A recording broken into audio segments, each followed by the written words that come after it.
porque nos últimos días en Galicia dúas persoas, a última, pois este mismo venres en Salceda, morrían mentres estaban talando unhas árbores. Compre ter presentes algúns consellos cando facemos esta actividade aparentemente cotía e inocua, Bernardo. Así é, Rocío, se temos que realizar unha pequena corta nunha leira particular, temos que ter claras 4 ideas clave. Son pautas, por certo, que se recollen na guía do Instituto da Seguridade e Saúde Laboral de Galicia para unha corta sen riscos. Primeiro, afástate das zonas de risco e asegúrate de que non haxa persoas nesas zonas perigosas. Segundo, respecta sempre as recomendacións que veñen nos manuais. No apeo manual de árbores, o apeo, esa técnica é cando medimos as terras para sinalar os límites, é fundamental marcar a zona de perigo, prever unha vía de escape e situarse sempre na zona segura, tendo claro o sentido de caída da árbore. Ese esquema dos 45 graus pode marcar unha diferenza grande entre a vida e a morte. Se o apeo é mecanizado, con procesadora ou cunha taladora, ninguén debe estar na zona de influencia da máquina. E no caso de carga de madeira, o condutor ou a condutora do camión debe manterse en contacto sempre visual e constante coa grúa e colocarse nun lugar seguro. En leiras de tamaño máis pequeno, a norma é clara aquí.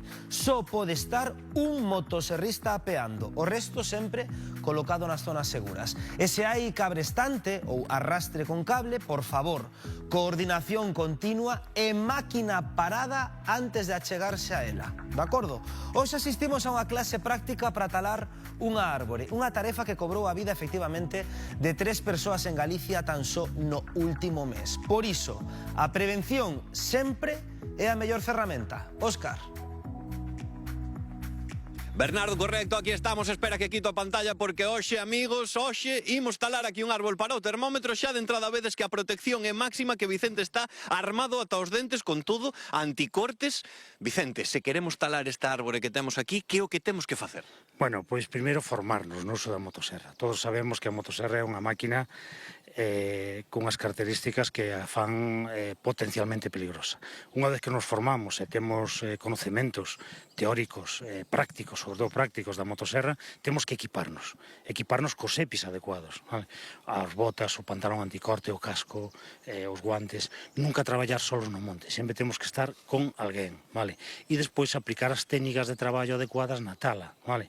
Mirar para arriba, ver a caída natural, mirar a ruta de escape, é dicir, cando talamos un árbol temos que salir hacia a izquierda ou hacia a dereita unha ruta de escape de aproximadamente 3 metros. Perfecto, e agora mesmo nos imos poñer con esta árbore de aquí, e ti que é o que farías? Bueno, pois miramos para arriba, vemos a caída natural e vemos a caída dirixida, que a dirixida vai ser nesa dirección. A ruta para detrás nos. Ruta de escape hacia a izquierda, ruta de escape hacia a dereita. Perfecto. E zona de seguridade. Nesta zona non pode haber nadie. Nesta zona de seguridade non temos a ninguén, así que nos, eu penso que estamos preparados, poñémonos as EPIs. Moi ben, baixo os besos auditivos, baixo protección. Baixamos aquí a protección, amigos. Aí vai encender a máquina. Xa vedes que isto sona ferro a fondo. Apartámonos un pouquiño porque aí vai Vicente, amigos. Vicente que xa está preparado. E esta árbore que aí vai.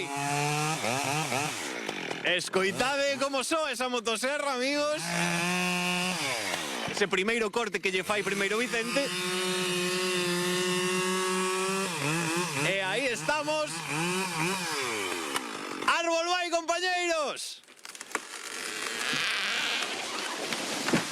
Eu espero que soara ben ese efecto de sonido tan bonito que é o dun árbore caendo. Nos non sabemos, moitas veces se dicías, non se sabe se unha árbore fai ruido, nos agora sí que o sabemos, Vicente. Que maneira de talar as árbores, así se fai, amigos, compañeiros, profesional, moi profesional.